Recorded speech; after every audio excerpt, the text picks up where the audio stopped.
Hello friends, சம்மரில் உங்களுக்கு மூணார் போகணும் அப்படின்னா கண்டிப்பாக போயிட்டு வாங்க. நல்லா இருந்தது கிளைமேட்டு. இங்கே ஃபுல்லாக இந்த பர்பிள் கலர் ட்ரீ தான். நான் ஏதோ ஃபாரினில் இருக்க மாதிரி ஒரு வியூ பாருங்கள் எப்படி அழகாக இருக்குதுன்ட்டு. இங்கேயே ரொம்ப நேரமாக நாங்கள் வந்து பார்த்துட்ருந்தோம். அவ்வளோ அழகாக இருந்துச்சு. மூணார் போட்டிங்கன்னா என்னென்ன பிளான்ஸ் இருக்கலாம் அப்படிங்கிறது இந்த வீடியோவில் நீங்கள் பார்க்கலாம். இந்த பாயிண்ட் சிட்டியா பிளான்ட்டு உடச்சி வச்சிங்கனாலே வளர்ந்துடும். அங்கங்கே எங்கே ரோட்டில் பார்த்திங்கனாலுமே இருக்கும். நல்லா கிறிஸ்மஸ் டைமில் நல்லா ரெட் கலரில் இருக்கும். அதாவது வின்டர் சீசன் தான் அந்த பிளான்ட்டு நல்லா ரெட் கலரில் இருக்கும். நாங்கள் வந்து இங்கேருந்து போகும்போதே வந்து லெமன் ரைஸ் எப்பவும் போல் எப்போ போனாலும் வெளியில் போனாலும் லெமன் ரைஸ் சப்பாத்தி எடுத்துகிட்டு போயிடுவோம். அப்புறம் சைடிஸ் ஆம்லெட்டு, அப்புறம் மேங்கோ, பைனாப்பிள் எல்லாமே வாங்கியாச்சு. இந்த பச்சை மாங்காய் வந்து என் பொண்ணுக்கு அவ்வளோ பிடிக்கும். அதனால இந்த மாங்காய், பைனாப்பிள் வாங்காமல் இங்கெல்லாம் போகிறதே இல்லை. அவள் முன்னாடியே சொல்லிடுவாங்க, போனீங்கன்னா எனக்கு மாங்காய் கண்டிப்பாக நீங்கள் வாங்கி தரணுன்ட்டு. அடுத்தது வந்து பார்த்திங்கன்னா ஹனி. இங்கே வந்து இவர் ஹனி வாங்காமல் வரவே மாட்டார். எந்த ஹில்ஸ் போனாலும் ஒரிஜினல் தேன் அப்படின்னு வாங்கிடுவார். அங்கே போனது வந்து பார்த்திங்கன்னா பராக்காட் ரெசார்ட் அப்படின்ட்டு. ரிசப்ஷன் பாருங்கள் எப்படி இருக்குது அப்படின்ட்டு. ரொம்ப சூப்பர். உள்ளே ஜுவல்லரி ஷாப்லாம் வச்சுருந்தாங்க. அது ஃபுல்லாக கோல்டு தான்.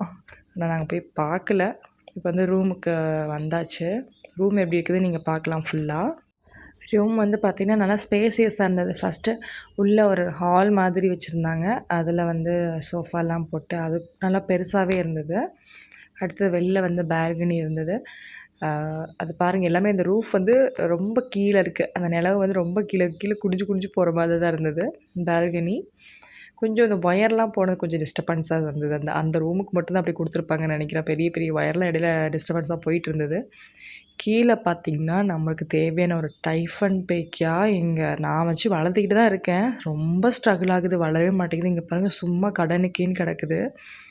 இங்கே வந்து பார்த்திங்கன்னா நம்மளோட ரூஃப். அடுத்தது உள்ள ஹால்குள்ளே ரூம்குள்ளே போகிறதும் அப்படி தான் இருக்குது. ஏன்னா உள்ளே வந்து நல்லா லாங்காக தான் இருக்குது. இங்கே நிலவு மட்டும் தான் எனக்கு தலையில் முட்டுது எல்லா இடத்துலையுமே.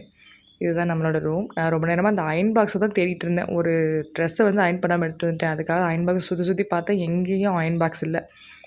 அதை தான் சுற்றி பார்த்துட்டு இருந்தேன். அது மறுபடியும் அவங்கள்ட்ட சொன்னதான் கொண்டு வருவாங்க போல். இங்கேருந்து ஒரு பெரிய கிளாஸ் போட்டிருந்தாங்க. அதுலேயும் அதே மாதிரி ஒயர் ஒன்று டிஸ்டர்பன்ஸு.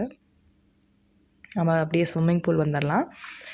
இங்கே வந்து ஸ்விம்மிங் பூல் இருக்கிற ரெசார்ட்டே தான் எப்போவுமே புக் பண்ணுவாங்க. ஏன்னா இவள் வந்து சஷ்டி இங்கே விளாண்டே ஆகணும் அப்படின்ட்டு அவள் முன்னாடி ஸ்விம்மிங் பூல் இருந்தால் தான் வருவேன்னு வேறு சொல்லுவாள். அவளுக்காக தான் இது வந்து பார்த்திங்கன்னா ஃபுல்லாக எப்படி ஏதோ ஸ்ட்ரக்சர் பாருங்கள், மேலே அடுக்கடுக்கா அப்படி இருக்குது. எங்கே ஸ்டார்ட் ஆகி எங்கே முடியுதுன்னு தெரில. ரிசப்ஷன் வந்து பார்த்திங்கன்னா மேலே இருக்குது. அடுத்தடுத்த ரூமெல்லாம் வந்து கீழே இருக்குது. இதில் வந்து இவங்க இந்த ரெசார்ட்லேயே வந்து பார்த்திங்கன்னா ஆக்டிவிட்டீஸ்லாம் நிறையா இருக்குது. ஜீப்பில் கூட்டிகிட்டு போய் அப்புறம் அண்டர் கிரவுண்டில் போகிற மாதிரி போகணும். அந்த மாதிரி தான் ஸ்ட்ரக்சர் இருக்குது. கீழே போய் விளாடணும். கீழே வந்து இந்த மாதிரி நல்ல ஒரு வியூ இருக்க மாதிரி வியூ பாயிண்ட்லாம் அவங்களே நிறையா செட் பண்ணியிருக்காங்க. கேவ் ஹவுஸு, ட்ரீ ஹவுஸ், இந்த மாதிரி ஃபுல்லாக அவங்களோட ப்ளேஸ்லேயே செட் பண்ணியிருக்காங்க.